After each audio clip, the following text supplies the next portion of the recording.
Shadows loomed over the misty streets of London as a chilling scream pierced the night, echoing from a cursed pumpkin patch where no one dared tread. Welcome to the spine-tingling tale of Poirot and the Curse of the Black Pumpkin. Grab a cup of tea, settle into your seat, and let the mystery unfold. If you're hooked by the suspense, hit that subscribe button. Your support means the world to us. Chapter 1. The Midnight Invitation. The autumn air hung heavy with the scent of damp earth and fading leaves as Hercule Poirot sat in his meticulously ordered apartment at Whitehaven Mansions, sipping a tisane and reviewing case notes by the soft glow of a Tiffany lamp. It was just past midnight when a sharp rap at the door startled him. An unusual hour for visitors, even in the bustling heart of London. A shadowy figure, cloaked in a heavy coat, left a single envelope on the doorstep before vanishing into the fog that clung to the cobblestones like a ghostly shroud. The envelope, sealed with black wax bearing the eerie imprint of a pumpkin, piqued Poirot's curiosity instantly.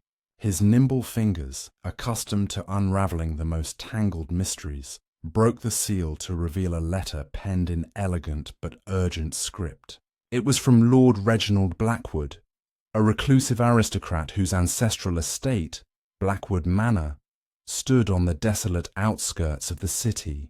The letter begged for Poirot's unparalleled expertise to investigate a sinister family curse tied to a fabled black pumpkin, a relic said to bring ruin to all who dared possess it. Poirot leaned back in his armchair, his meticulously waxed moustache twitching as his little grey cells began to stir. He recalled whispers from his travels across Europe, tales of cursed objects imbued with dark forces, from jewelled amulets in Cairo to haunted relics in the Carpathians. The black pumpkin, according to local legend, was no ordinary gourd. Centuries ago, under the ominous glow of a blood moon, a vengeful witch named Morwenna Blackthorn had harvested it from a forbidden patch, infusing it with a curse that doomed the Blackwood lineage. Each generation faced misfortune, mysterious vanishings, sudden deaths, and fortunes crumbling like ash. Lord Blackwood's letter detailed recent horrors that chilled even Poirot's seasoned heart. His gardener, old Tom, found lifeless in the manor's pumpkin patch, his hands clutching a blackened vine as if strangled by it. Ghostly apparitions glimpsed in the manor's shadowed halls, and heirlooms disappearing without a trace. Monsieur Poirot, the letter pleaded, you are my last hope to break this curse before it claims my family entirely. Intrigued by the blend of superstition and potential foul play, Poirot resolved to take the case. He packed his valise with precision, a magnifying glass for scrutinizing clues, a leather-bound notebook for his observations, a selection of herbal tisanes to keep his mind sharp, and a small silver crucifix, a precaution from his days investigating occult mysteries in Provence. The next evening, as a crimson sun dipped below the horizon, Poirot's hired car wound through the winding lanes to Blackwood Manor. The estate loomed like a spectre against the twilight, its Gothic spires piercing the sky, ivy strangling its weathered stone walls.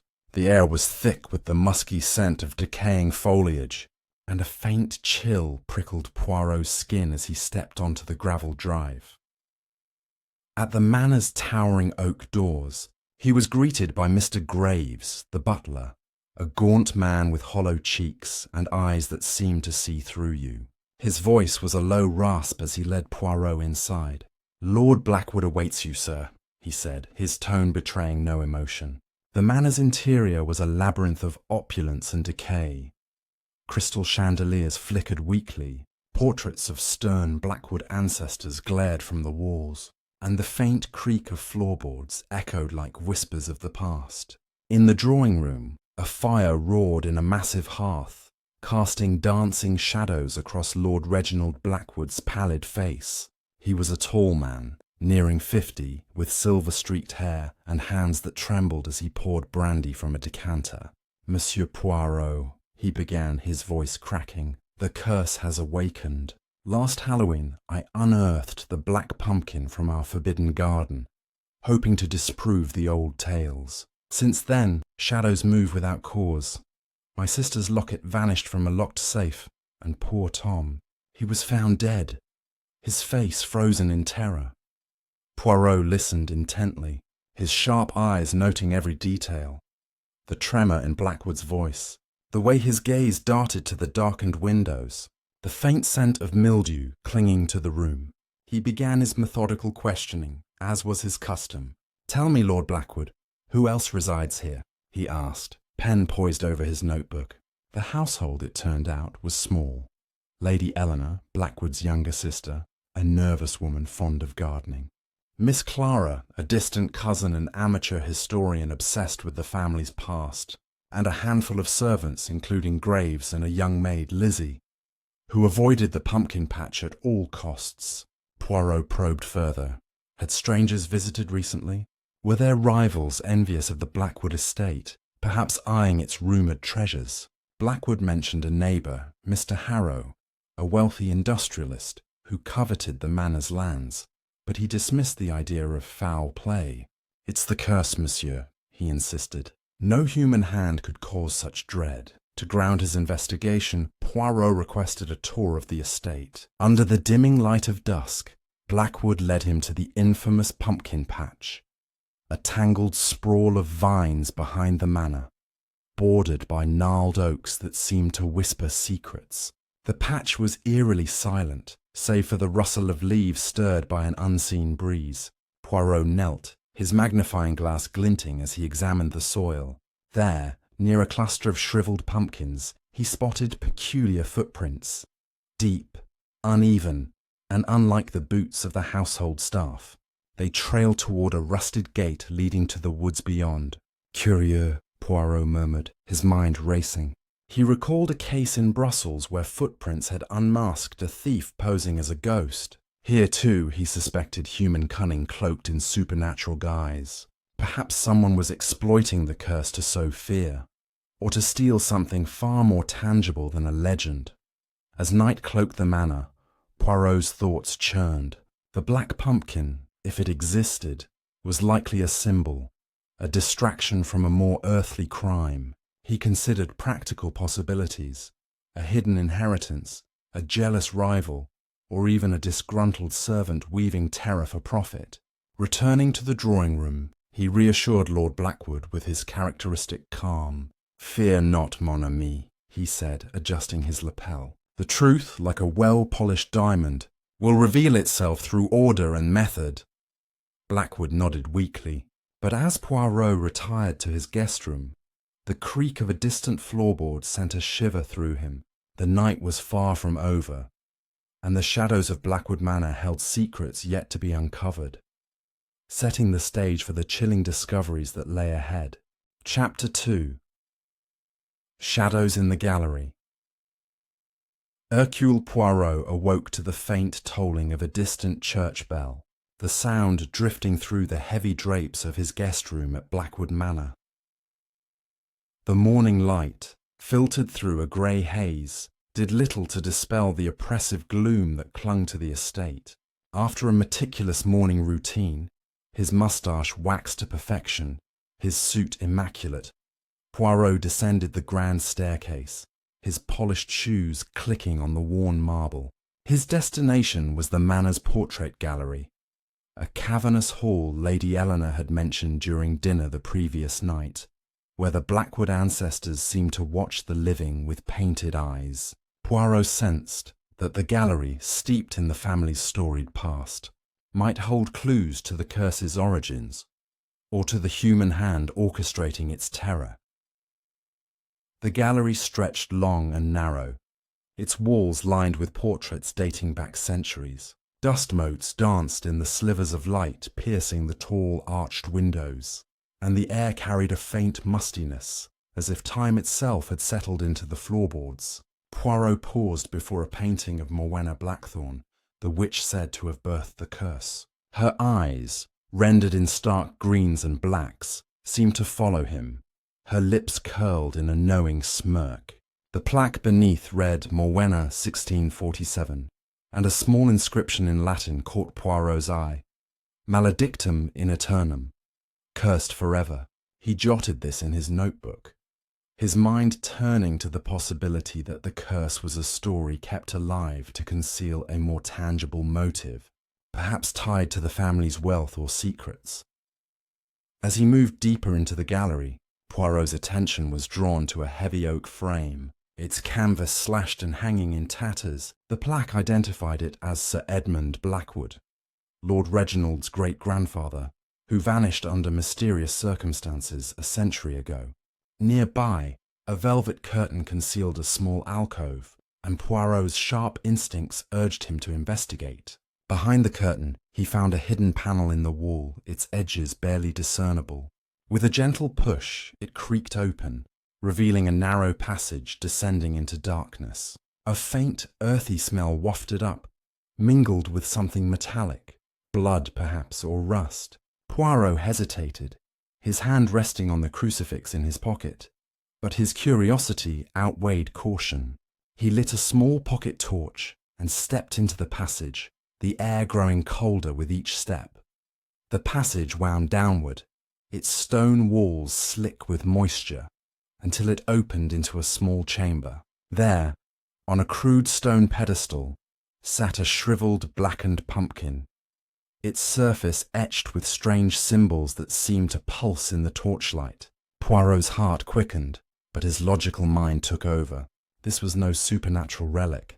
It was a carefully placed prop, perhaps meant to frighten or distract. Kneeling, he examined the floor and found traces of chalk dust and candle wax, suggesting recent activity. Someone had been here, staging a scene to perpetuate the curse's myth.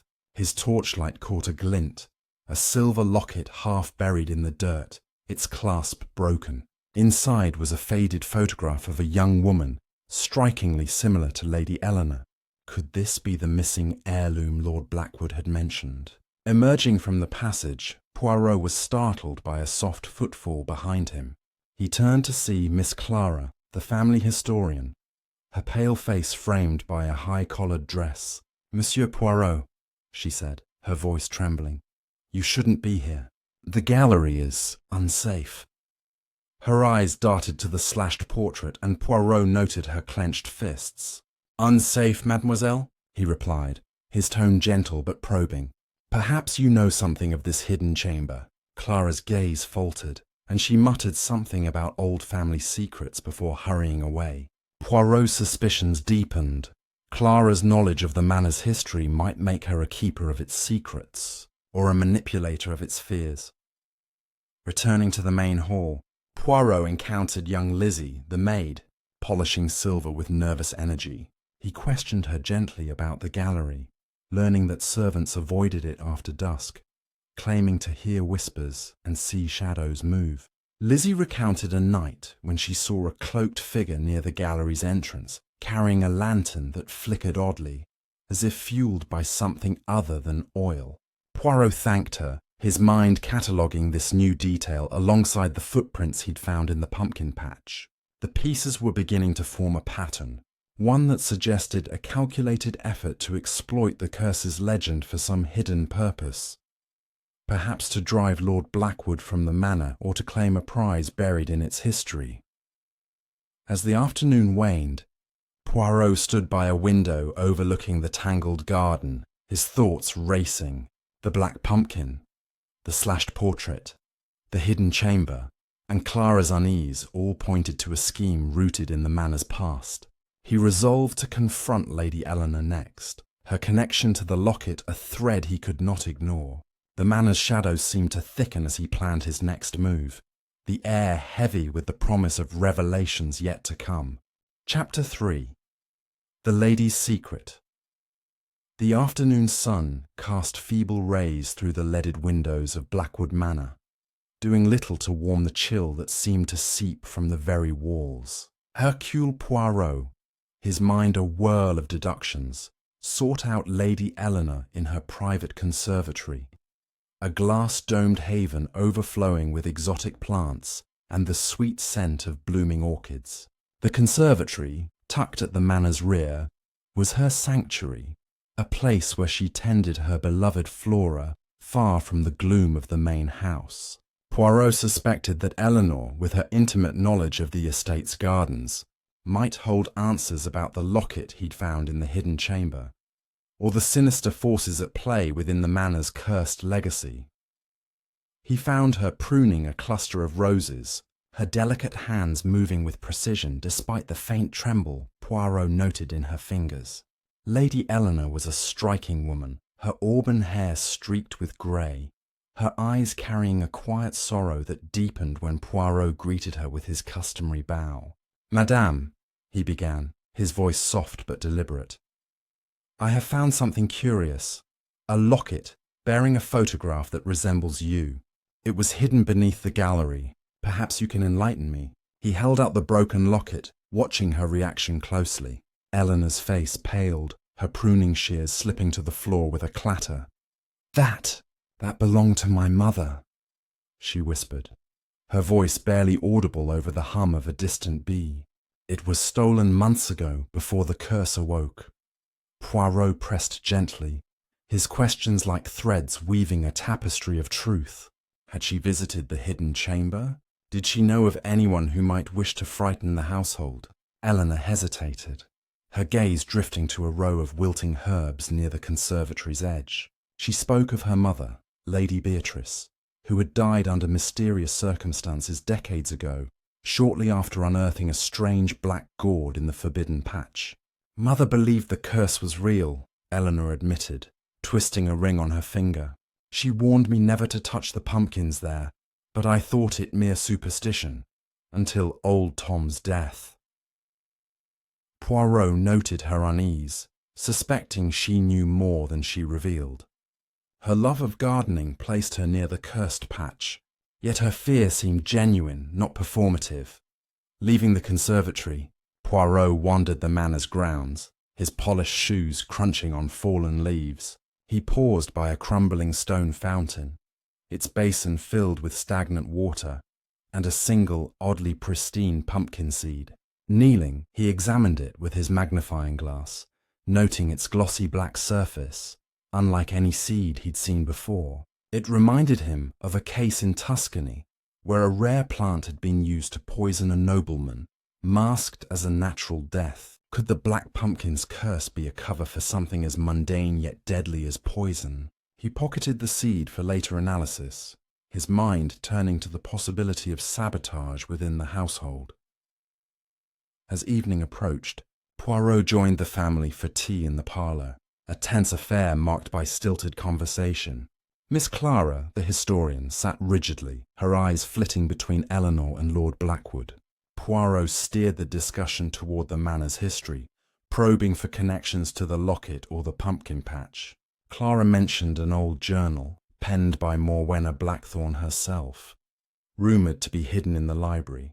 "It speaks of a ritual," she said, her voice low, "to bind the curse to an object, a pumpkin perhaps, to protect the family's true treasure." Poirot's interest piqued. A treasure could explain the recent thefts and the staged supernatural events. He resolved to search the library at dawn. Before retiring, Poirot lingered by the parlour's fireplace, where a faded tapestry depicted a harvest scene, a black pumpkin prominent at its centre. A faint seam along its edge caught his eye, and with a careful tug, he revealed a small locked box hidden behind it. The lock was intricate, requiring a key he didn't possess. Yet another puzzle. As he pondered its contents, a sudden gust rattled the windows, and a low moan echoed through the manor, sending a chill down his spine. The household froze, but Poirot's calm voice cut through the tension. "Mere wind, mes amis," he said, though his sharp eyes scanned the room for signs of human interference. With the night growing darker, Poirot returned to his room, the locked box and black seed weighing on his mind.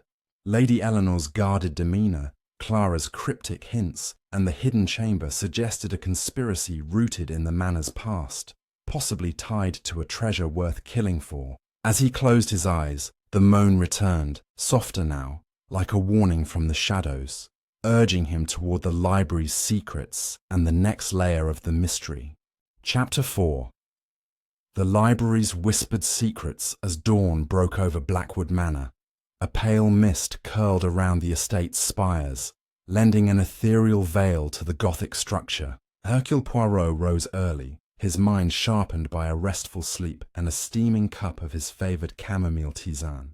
The events of the previous day, the locket, the black seed, the hidden box behind the tapestry, had woven a complex web in his thoughts, and he was determined to unravel it.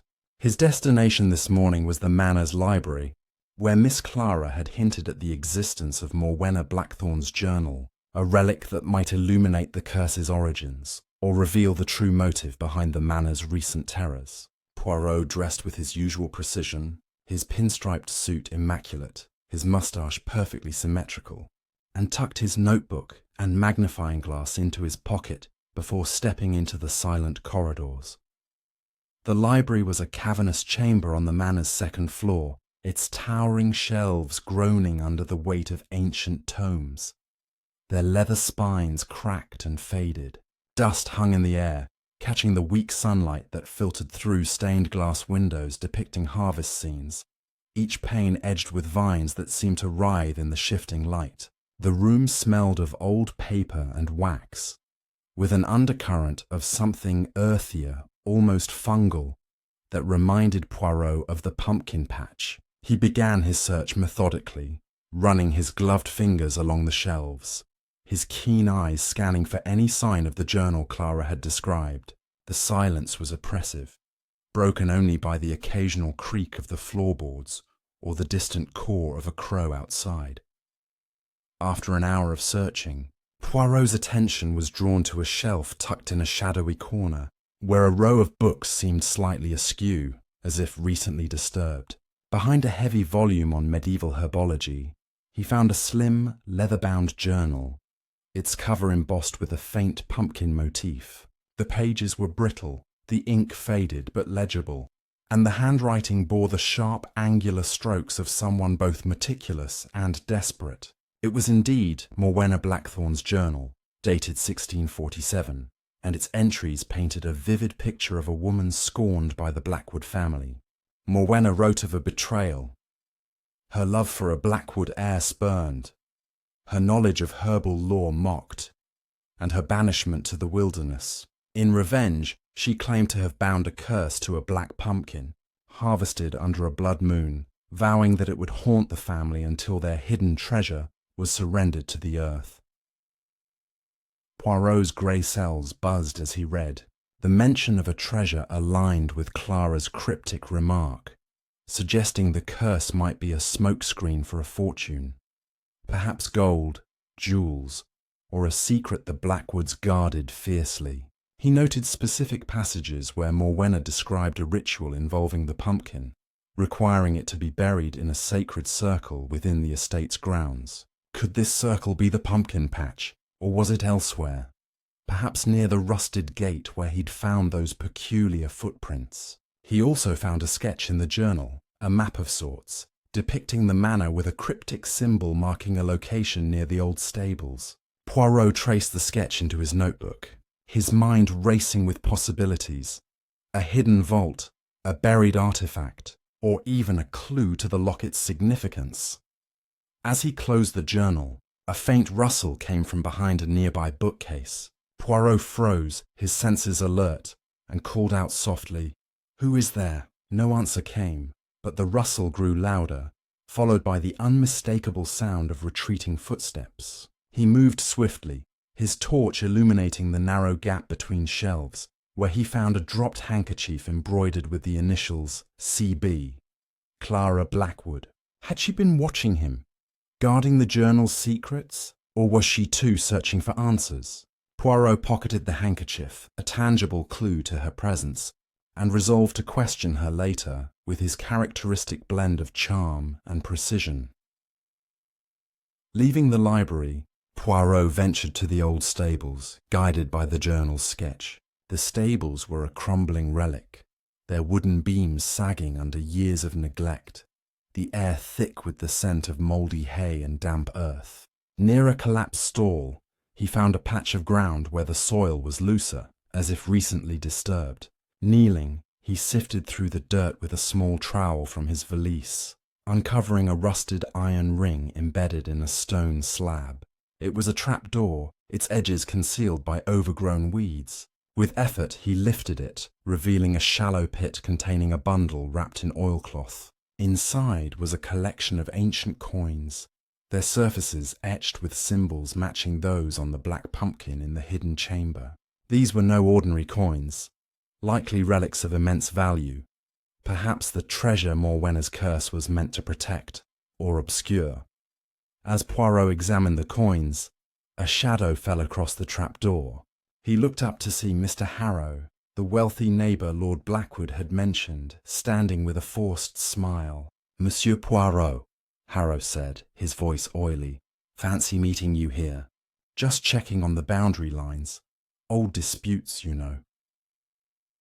His presence so near the stables, uninvited, struck Poirot as suspicious. Harrow's tailored coat was streaked with dirt, and his boots bore traces of the same loose soil Poirot had just sifted. Was Harrow after the treasure, using the curse as a pretext to trespass? Poirot deflected with polite pleasantries, but his mind catalogued Harrow's demeanour for later scrutiny. Returning to the manor, Poirot felt the weight of his discoveries: the journal, the coins, Clara's handkerchief, Harrow's unexpected appearance. Each piece suggested a conspiracy deeper than a mere curse, one rooted in greed or vengeance. The day was far from over, and the stable's secrets had only begun to surface, pointing toward a confrontation that would bring him closer to the heart of the mystery. Chapter 5. The Whispering Maze. The late morning sun struggled to pierce the heavy clouds over Blackwood Manor, casting a muted glow across the sprawling grounds. Hercule Poirot, his mind alight with the morning's discoveries, the journal, the ancient coins, and Mr. Harrow's suspicious presence, decided to explore the estate's neglected hedge maze, a labyrinth rumoured to be as old as the manor itself. Morwenna's journal had hinted at a sacred circle somewhere on the grounds, and the map's cryptic symbol near the stables suggested the maze, adjacent to that area, might hold further secrets. Adjusting his hat and gripping his notebook, Poirot stepped into the maze's entrance, where overgrown yew hedges towered above him, their branches knotted like the fingers of some ancient guardian. The maze was a tangle of twisting paths, its air thick with the scent of damp leaves and moss. The silence was unnerving, broken only by the occasional rustle of unseen creatures or the faint drip of morning dew.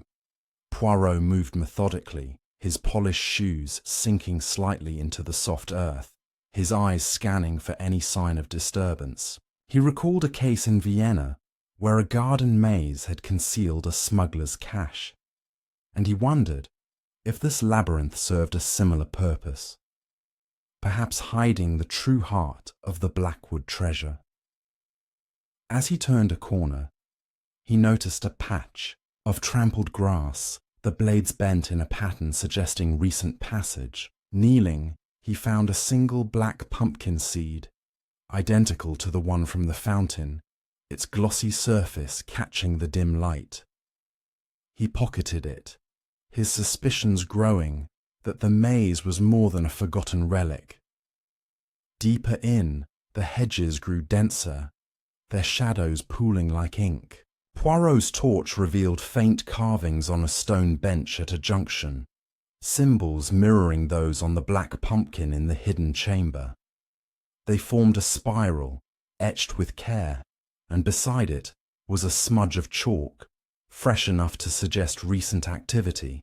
His mind raced. Was this the sacred circle Morwenna described, a ritual site repurposed by someone in the present? He sketched the symbols, noting their resemblance to alchemical signs he'd studied in a Paris case involving a forged manuscript.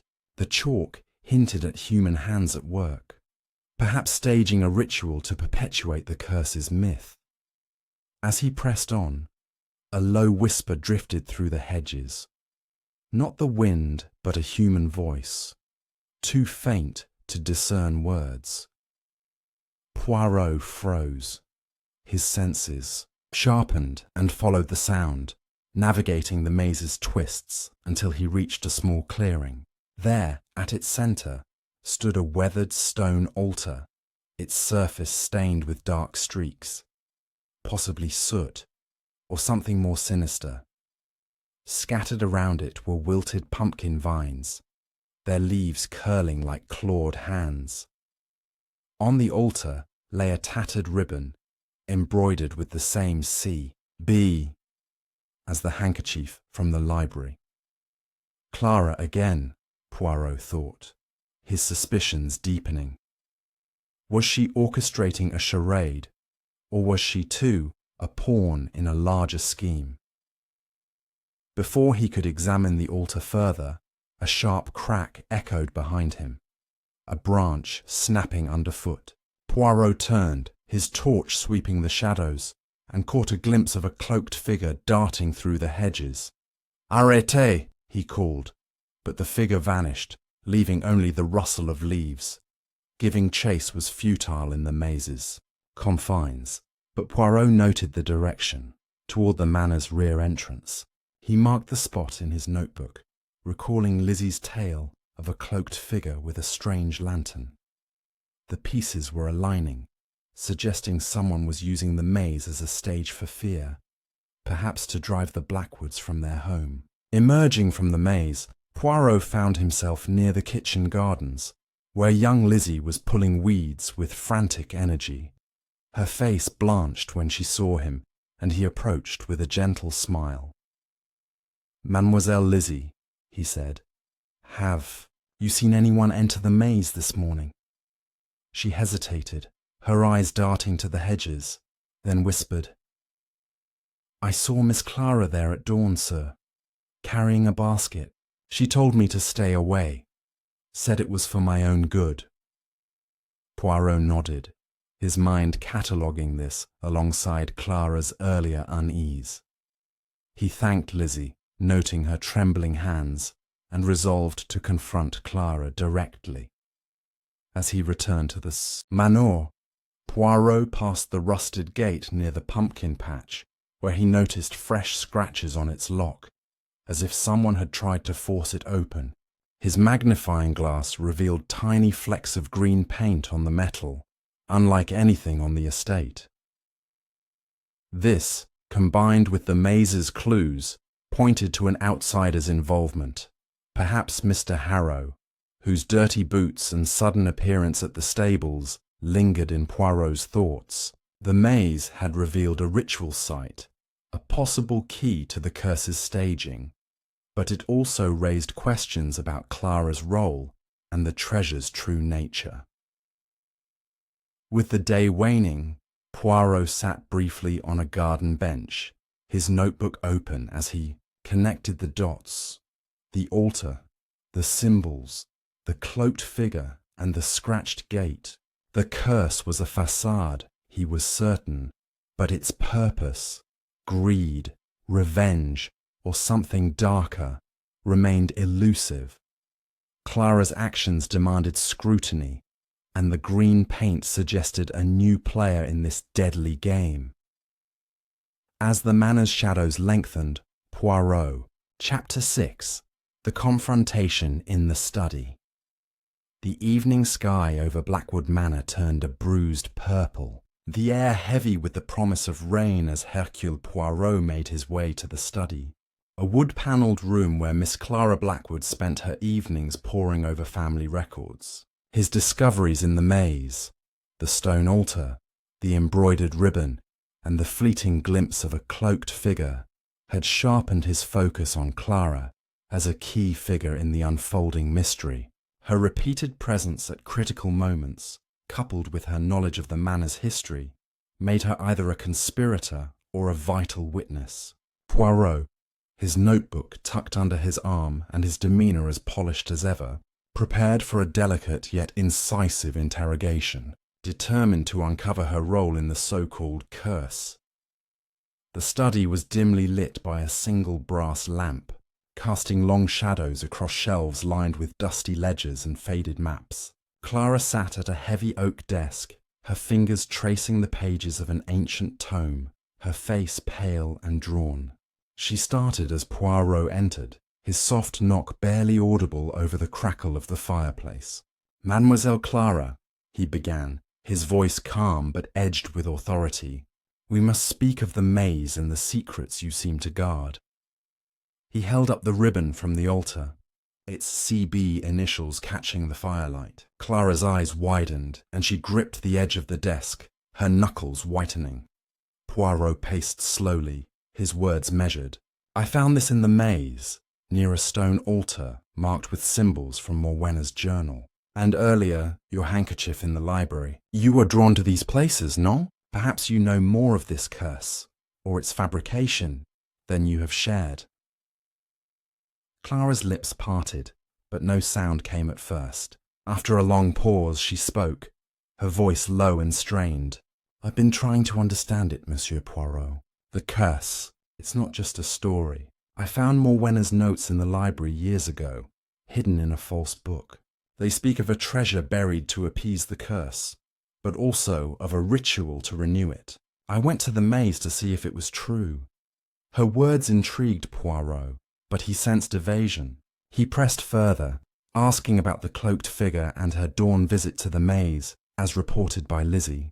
Clara admitted to exploring the maze, but denied being cloaked, claiming she carried a basket to collect herbs for her research into Morwenna's herbal lore.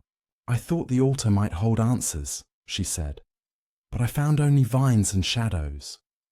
Poirot noted her trembling hands and the way her eyes avoided his. He produced the black pumpkin seed from his pocket, watching her reaction. "And this, mademoiselle? It appears in places tied to the curse, too often to be chance." Clara shook her head, insisting she knew nothing of the seeds beyond their mention in Morwenna's writings as part of the ritual. Leaving the study, Poirot's suspicions deepened. Clara's knowledge was extensive, yet her fear seemed genuine. Perhaps she was caught between uncovering the truth and protecting a family secret. He decided to investigate the manor's upper floors, where unused rooms might conceal further clues. Climbing a narrow staircase, he reached a dusty attic filled with crates and cobwebbed furniture. Among the clutter, he found a locked chest, its surface scratched as if recently pried at. Using a hairpin from his pocket, a trick from a case in Lisbon, he picked the lock, revealing a bundle of letters tied with twine. They were correspondences between Sir Edmund Blackwood and a mysterious H dated a century ago, discussing a cache hidden to preserve the family's honour. The letters hinted at a location beneath the guardian's gaze, a phrase Poirot suspected referred to a statue or landmark on the estate. As he read, a faint creak came from the attic's far corner. Poirot's torch swept the darkness, revealing a loose floorboard, freshly disturbed. Prying it up, he found a small vial of dark liquid, its label faded but bearing traces of the word toxin. His mind flashed to the gardener's death, old Tom, found clutching a blackened vine. Could this vial be the key to a staged curse? A poison mimicking supernatural affliction?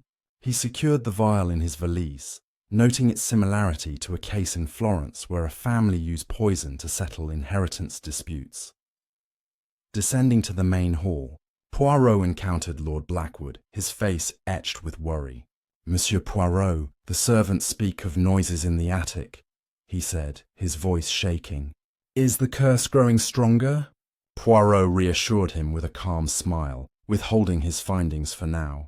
The letters, the vial, and Clara's half-truths pointed to a scheme rooted in the manor's past, possibly tied to the treasure or a vendetta. As rain began to patter against the windows, Poirot resolved to investigate the estate's statues next, suspecting one might be the guardian mentioned in the letters. The night promised more revelations, each step drawing him closer to the truth behind the black pumpkin's shadow.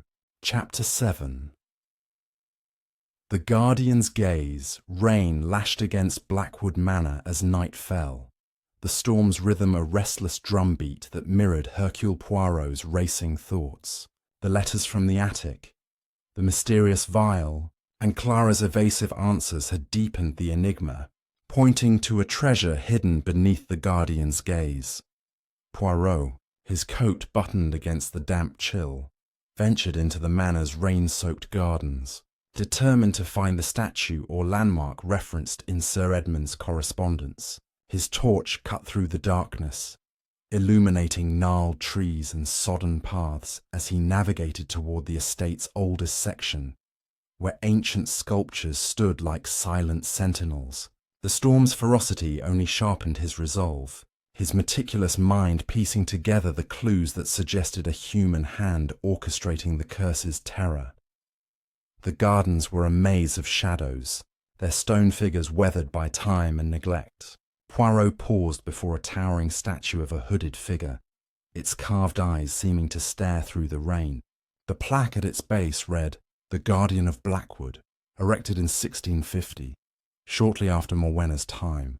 The statue's outstretched arm pointed toward a sunken area of the garden, overgrown with brambles and vines. Poirot's torch revealed a faint outline in the soil, a rectangular patch, too precise to be natural. Kneeling, heedless of the mud staining his trousers, he brushed away wet leaves to uncover a stone slab, its edges etched with the same spiral symbols he'd seen in the maze. His heart quickened. This was no coincidence. The slab was heavy, but a small lever hidden beneath a vine allowed him to shift it, revealing a shallow compartment. Inside lay a velvet pouch, its fabric damp but intact, containing a single emerald pendant, its facets catching the torchlight like a trapped star. Beside it was a folded parchment, brittle with age, bearing a handwritten note. "For the one who breaks the curse, the heart of Blackwood." The emerald was exquisite, likely worth a fortune, and Poirot suspected it was the treasure Morwenna's curse was meant to protect or obscure. He recalled a case in Madrid where a stolen gem had sparked a series of murders, masked as supernatural vengeance. Was this pendant the motive behind the manor's recent horrors? He secured the pouch in his valise, noting fresh scuff marks on the slab's edges, suggesting someone else had recently tampered with it. As he replaced the slab, a sudden flash of lightning illuminated a figure watching from the garden's edge. Mr. Graves, the butler, his gaunt face ghostly in the storm's glow. "Monsieur Poirot," Graves called, his voice barely audible over the wind. "It's not safe out here." Poirot approached, noting the butler's soaked coat and mud-caked boots, which bore traces of green paint, the same flecks he'd found on the rusted gate. "Monsieur Graves," Poirot said, his tone deceptively mild. "You seem fond of late-night strolls. Perhaps you know of this Guardian's treasure." Graves stiffened, muttering about checking the grounds for storm damage, but his eyes betrayed a flicker of unease. Poirot let him go, filing away the butler's suspicious presence for later scrutiny. Returning to the manor, Poirot sought out the kitchen, where a fire still smouldered. There, he found Lizzie, her hands busy scrubbing pots, her face pale as she glanced nervously at the windows. Sensing her fear, Poirot adopted a gentle tone. "Mademoiselle, have you seen Monsieur Graves in the gardens before tonight?" Lizzie hesitated, then whispered, "He's been out there often, sir, near the statues, always at odd hours. Says he's looking for intruders, but I saw him digging once, near the old oak." Her words confirmed Poirot's suspicions of Graves's involvement, possibly as an accomplice or opportunist exploiting the curse's legend. In his room, Poirot examined the emerald pendant under his magnifying glass, noting a tiny inscription on its clasp, MB 1647, Morwenna Blackthorn, perhaps marking the pendant as her own creation or claim. The parchment's mention of breaking the curse intrigued him. Could it refer to exposing the human machinations behind the manor's terrors? He cross-referenced the symbols on the slab with those in Morwenna's journal, confirming they were alchemical markers for protection and secrecy. The storm outside raged on, its howls mingling with the manor's creaks. as if the house itself protested his discoveries. As midnight approached, Poirot sat by his window, the pendant glinting in his hand. Graves's nighttime wanderings, the emerald's hiding place, and the slab's fresh marks suggested a conspiracy closing in. The butler's green paint, the treasure's value, and Lizzie's testimony pointed to a plot that went beyond mere superstition. Poirot resolved to shadow Graves the next evening, suspecting the butler's actions would lead him to the curse's true architect. The storm's fury seemed a fitting prelude to the confrontation ahead, as the manor's secrets grew ever harder to contain. Chapter 8. The butler's midnight trail. The storm that battered Blackwood Manor had subsided by dawn, leaving behind a damp chill that clung to the air like a lingering spectre. Hercule Poirot, fortified by a breakfast of perfectly brewed coffee and a single croissant, sat in his guest room, his notebook open to a page dense with meticulous notes. The emerald pendant, the alchemical symbols, and Mr. Graves's suspicious presence in the rain-soaked garden had solidified Poirot's conviction that the butler was more than a mere servant. His muddy boots, streaked with green paint matching the flecks on the rusted gate, and Lizzie's account of his late-night digging painted him as a potential linchpin in the curse's orchestration. Tonight, Poirot resolved to shadow Graves, certain that the butler's movements would lead to the heart of the mystery. He prepared with care, slipping a small flashlight, his notebook, and the vial of dark liquid from the attic into his coat, his mind as sharp as the crease in his trousers. As twilight deepened, the manor settled into an uneasy quiet, its corridors dim and heavy with the scent of old wood and wax. Poirot positioned himself near a window overlooking the rear entrance, where he could observe the grounds without being seen. The moon, half hidden by scudding clouds, cast a pale glow over the gardens, illuminating the twisted shapes of the hedges and the distant silhouette of the guardian statue. At precisely 11 o'clock, a faint creak echoed from the servants' quarters, and Poirot glimpsed Graves slipping out, a lantern in one hand and a canvas sack slung over his shoulder. The butler moved with purpose, his gaunt frame hunched against the night air, heading toward the rusted gate near the pumpkin patch. Poirot followed at a discreet distance, his steps silent on the damp grass, his senses attuned to every rustle and shadow. Graves paused at the gate, glancing around before producing a key from his pocket. The lock clicked open with a faint scrape, and he slipped through, leaving the gate ajar. Poirot crept closer, noting the fresh scratches on the lock, now joined by a new smudge of green paint. Beyond the gate, a narrow path wound into a dense copse of trees, their branches forming a canopy that blocked the moonlight. Poirot's torch flickered as he followed, the beam catching glimpses of Graves's lantern bobbing ahead like a will-o'-the-wisp. The path descended into a shallow ravine, where the air grew colder and the scent of earth was laced with something acrid like burnt herbs. Poirot's mind flashed to the vial in his pocket. Could its contents be linked to this strange odour? The path ended at a clearing, where a circle of stones formed a crude ring, reminiscent of the sacred circle described in Morwenna's journal. At its centre stood a makeshift altar, smaller than the one in the maze, but similarly adorned with withered pumpkin vines and a single black pumpkin, its surface etched with the familiar spiral symbols. Graves knelt before it, muttering words Poirot couldn't catch, and began digging at the base of the altar with a small trowel. Poirot edged closer, concealed by a gnarled oak, and watched as Graves unearthed a small metal box, its surface rusted but intact. The butler opened it, revealing a collection of papers and a glinting object, a gold ring, its band engraved with the same MB as the emerald pendant.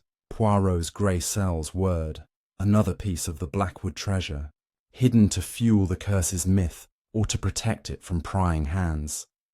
Before Poirot could act, a twig snapped under his foot, the sound sharp in the silent clearing. Graves spun around, his lantern casting wild shadows as he scanned the trees. "Who's there?" he hissed, his voice raw with panic. Poirot stepped forward, his torch steady, his expression calm but commanding. "Monsieur Graves," he said, "it is only Poirot, seeking the truth. What is this ritual, and why do you hide treasures in the dead of night?" Graves' face contorted, a mix of fear and defiance. He clutched the box, stammering, "This is no business of yours, sir. I'm protecting the family, keeping the curse at bay." His words rang hollow, and Poirot noted the sweat beading on his brow despite the chill. Pressing his advantage, Poirot stepped closer, his voice soft but unrelenting. "Protecting or exploiting? The green paint on your boots, the vial of toxin in the attic, the treasures you unearth, these suggest a scheme. Not a curse!" Graves flinched at the mention of the vial, his eyes darting to the sack at his side. Poirot's torch caught a glimpse of its contents. A coil of rope, a bottle of dark liquid, and a bundle of black pumpkin seeds. "Explain, monsieur," Poirot demanded, "or I shall summon Lord Blackwood to hear your tale." Graves hesitated, then slumped, his defiance crumbling. "It wasn't my idea," he whispered. "I was paid to keep the curse alive, to scare them away. The treasures were to be mine, once the manor was abandoned." Poirot's suspicions crystallized. Graves was a pawn, but whose? Before he could press further, a rustle came from the trees, and a cloaked figure emerged, moving swiftly toward the path. Graves gasped, dropping the box, and bolted in the opposite direction, his lantern clattering to the ground.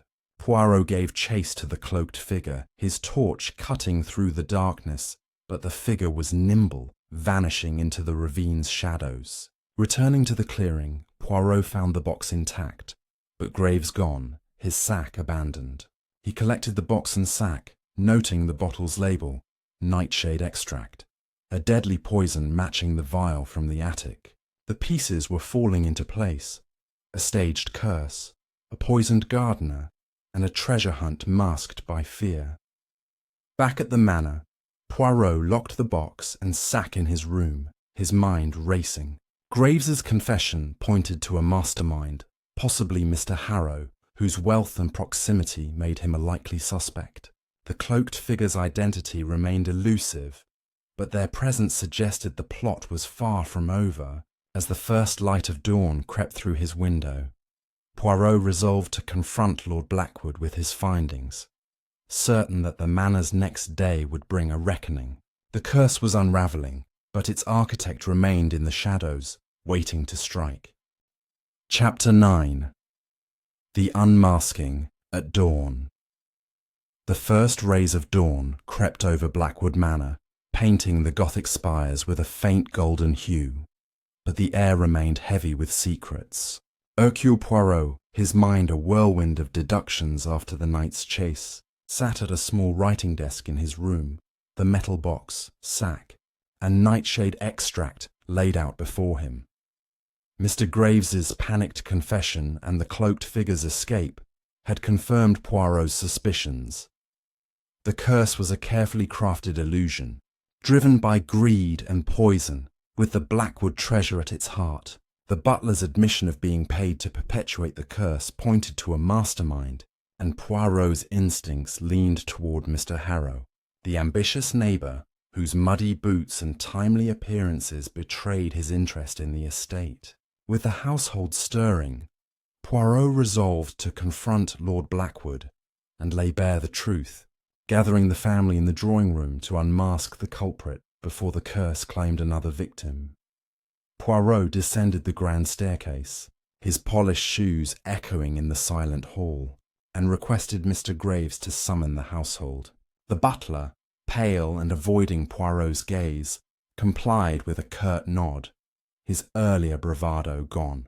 In the drawing-room, the fire crackled weakly, casting flickering shadows across the faces of Lord Blackwood, Lady Eleanor, Miss Clara, and unexpectedly Mr. Harrow, who claimed he'd arrived to discuss a land dispute.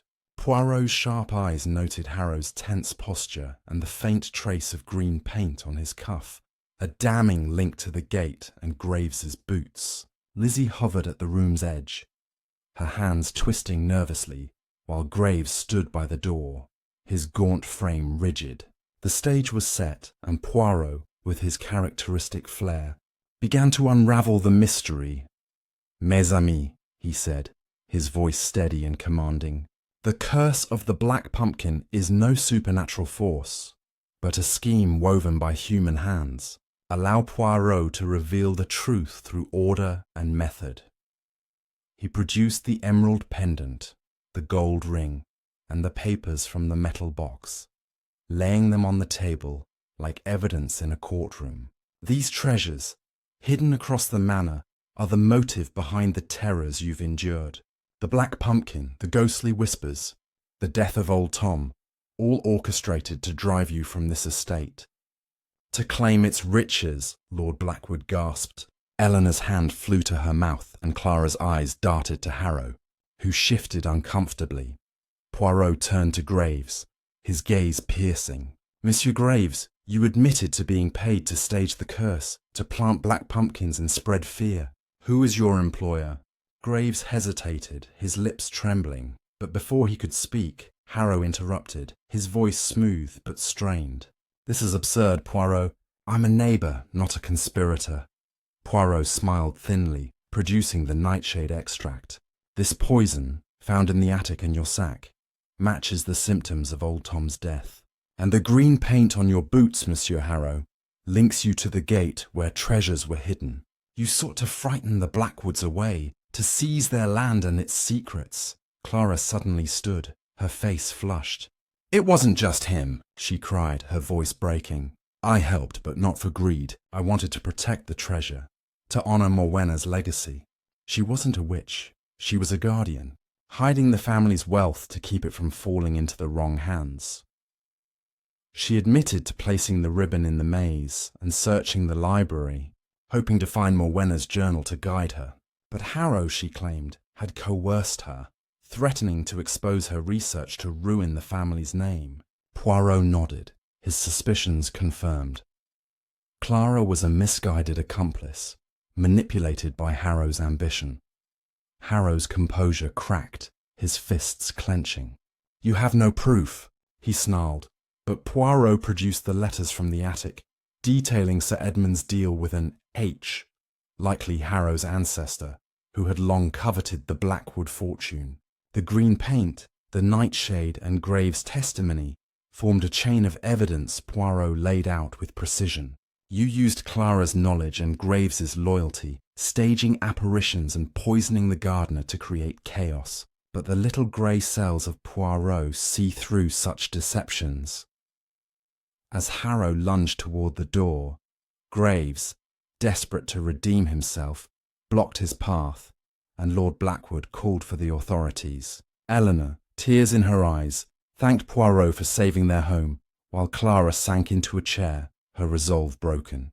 The room fell silent, the weight of the truth settling over them like dust. Poirot, adjusting his lapel, felt a quiet satisfaction, but one question lingered. The cloaked figure from the ravine, still unaccounted for. As the household awaited the police, Poirot's gaze drifted to the window, where the pumpkin patch lay quiet under the rising sun, its secrets nearly laid bare. Chapter 10. The Final Truth Unveiled. The morning sun rose higher over Blackwood Manor, its golden light piercing the lingering mist and casting long shadows across the drawing room where Hercule Poirot stood, poised to deliver the final revelations in the case of the Black Pumpkin's curse. The household, still reeling from the confrontation with Mr. Harrow and Miss Clara's confession, gathered in tense anticipation. Lord Blackwood sat rigidly, his hands clasped tightly, while Lady Eleanor dabbed at her eyes with a lace handkerchief. Clara, her face a mask of shame and relief, avoided the others' gazes, and Mr. Graves lingered near the door, his gaunt frame slumped with the weight of his betrayal. Mr. Harrow, now restrained by two burly groundskeepers awaiting the police, glared defiantly, but his bravado was crumbling. "Poirot, his moustache immaculate and his demeanour serene, prepared to tie every thread of the mystery into a coherent tapestry, revealing the full scope of the deception that had haunted the manor. "Mes amis," Poirot began, his voice clear and resonant, "the curse of the Black Pumpkin is no more than a fabrication, a clever charade to mask greed and manipulation. But to understand its truth, we must revisit each clue, each shadow, and unmask the final player in this deadly game." He paced slowly, his polished shoes clicking on the parquet floor, as he laid out the evidence with his characteristic precision. The Black Pumpkin, the ghostly apparitions, the poisoned gardener, all were orchestrated to drive you from this manor, to seize its hidden treasures. But one mystery remained: the cloaked figure I pursued in the ravine, the one who slipped through my grasp. Today I reveal their identity and the heart of this conspiracy. Poirot first addressed the treasures, the emerald pendant, the gold ring, and the ancient coins, each hidden in carefully chosen locations. The guardian statue's slab, the stable's trapdoor, and the ravine's altar. These were not mere relics, he said, producing the items from his valise and placing them on the table, where they glinted in the firelight. They are the Blackwood fortune, concealed by Morwenna Blackthorne in 1647, not to curse but to protect her family's legacy from those who sought to plunder it. He explained how Morwenna, betrayed by a Blackwood heir, used her knowledge of herbs and alchemy to craft a myth, hiding the treasures in ritual sites marked by spiral symbols. Her journal, found in the library, detailed a sacred circle to safeguard the wealth, a story twisted over centuries into a curse of doom. Turning to Clara, Poirot's tone softened but remained firm. "Mademoiselle Clara, your passion for history led you to Morwenna's journal, and you sought to honour her by protecting the treasures. But your actions, placing ribbons, searching the maze, were misguided, yes. You were coerced by Monsieur Harrow, who used your knowledge to locate the treasures." Clara nodded, her voice barely a whisper. "I thought I was saving the family, but he threatened to ruin us, to expose our debts. I helped him stage the curse, believing it would keep the manor safe." Poirot acknowledged her sincerity but noted her error, her ribbon and handkerchief marking her presence at key sites. He then turned to Graves, whose confession in the ravine had been a turning point. "Monsieur Graves, you were paid by Harrow to perpetuate the curse, planting black pumpkins, spreading tales of ghosts, and using nightshade extract to poison poor old Tom, making his death appear supernatural." Graves hung his head, admitting he'd been swayed by promises of wealth, his loyalty to the Blackwoods eroded by years of meagre wages. The nightshade, found in the attic in his sack, matched the blackened vine clutched by Tom, confirming poison as the cause of death. Not a curse. Poirot's gaze shifted to Harrow, whose face twisted with rage. "Monsieur Harrow, your family's feud with the Blackwoods spans generations, as evidenced by Sir Edmund's letters to an H, your ancestor, plotting to claim the manor's riches. You revived this vendetta, using Clara's research and Graves's desperation to stage a haunting, hoping to force Lord Blackwood to sell the estate. The green paint on Harrow's boots and the gate, the fresh scratches on the lock, and his presence near the stables all pointed to his nocturnal searches for the treasure. You orchestrated the apparitions," Poirot continued, "using lanterns and cloaks to mimic ghosts, exploiting the manor's legends to sow fear.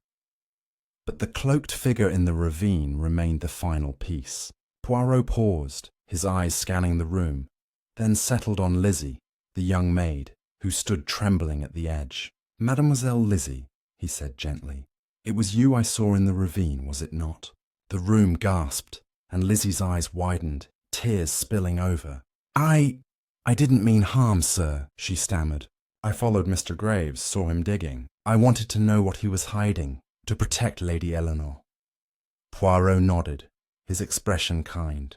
Lizzie, driven by loyalty and curiosity, had stumbled upon Graves's ritual, her cloaked figure fleeing when discovered. Her testimony about Graves's digging and Harrow's late-night visits to the grounds had been crucial, though she'd kept her own involvement secret out of fear. Poirot concluded with a flourish, addressing Lord Blackwood. "The curse is broken, mon ami, not by rituals but by truth. Your treasures are safe, and the manor is yours to restore. The police will handle Monsieur Harrow and Monsieur Graves, and Mademoiselle Clara must face her role, though her intent was not malicious." He handed the treasures to Blackwood, who clutched them with trembling hands, tears of relief in his eyes. Eleanor embraced Clara, forgiving her misguided efforts while Lizzie sobbed, grateful to be cleared of suspicion. As the police arrived, their boots echoing in the hall, Poirot stepped to the window, gazing at the pumpkin patch, now bathed in sunlight. The black pumpkins, once symbols of fear, were mere props in a human drama of greed and deception. He felt a quiet satisfaction, his little grey cells having triumphed over superstition. Turning to the household, he offered a final bow. "The truth, mes amis, is the greatest weapon against shadows. Guard your treasures, and let the manor heal." As the room emptied, Poirot lingered, his thoughts drifting to the viewers who'd followed this tale. If you've enjoyed this journey through the shadows of Blackwood Manor, please like and subscribe to our channel. Your support means the world to us, and there are more mysteries to unravel together. With the manor's secrets laid bare, Poirot stepped into the morning light, ready for the next enigma to challenge his unparalleled mind.